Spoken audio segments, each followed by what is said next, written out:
A terror to Australia was the wild colonial boy.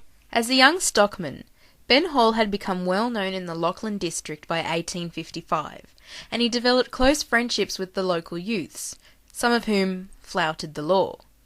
On the 29th of February 1856, Ben Hall married Bridget Walsh at St Michael's Catholic Church, Bathurst. After 3 years of marriage, their only child, Henry, was born on the 7th of August 1859 at the homestead of his closest friend, Dan Charters. At this time, Ben Hall and his new brother-in-law, John Maguire, who was married to Bridget's older sister Ellen, acquired the leasehold of 16,000 acres. Sandy Creek Station neighboured his father-in-law John Walsh's property. By 1860, gold was discovered at Lambing Flat. The rush was on, creating a huge demand for cattle, and with their new station and cattle sales, Ben Hall was becoming a wealthy young squatter. During this period, his marriage to Bridget failed, possibly due to his infidelity. By the end of 1861, Bridget was in a new relationship, while Ben Hall was spending his time in idleness in the company of the local bush louts, and frequently patronised bush shanties and hotels in Forbes and its surrounding district.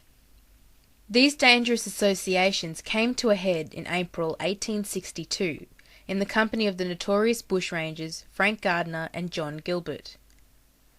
Ben Hall took part in the armed hold-up of bullock dray merchant William Bacon. Ben Hall was arrested shortly after and charged by the police. Ben Hall claimed he was only watching the hold-up, but the evidence was enough for him to stand trial before the court at Orange, New South Wales. John Maguire travelled to Orange to arrange legal counsel and sometime had a conversation with William Ferguson, a witness to the hold-up. Mr. Bacon's evidence was strong and concluded that Gardiner and Hall stole tobacco, clothing and alcohol, and he was not mistaken as to Hall's identity as he was acquainted with Hall previously. However, the next witness, William Ferguson, who had originally supported Mr. Bacon's account of the hold-up, changed his testimony and stated he could not be sure if the man in the dock, Ben Hall, was one of the bushrangers. After a short deliberation, the jury returned a verdict of not guilty, and with Ferguson and Maguire in tow, Ben Hall went off to celebrate his release.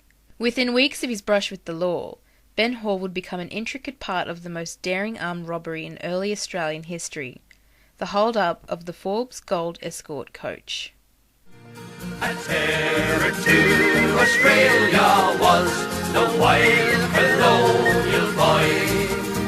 One morning on the prairie wilds, as Jackie rode along, a listening to the mockingbird, a singing.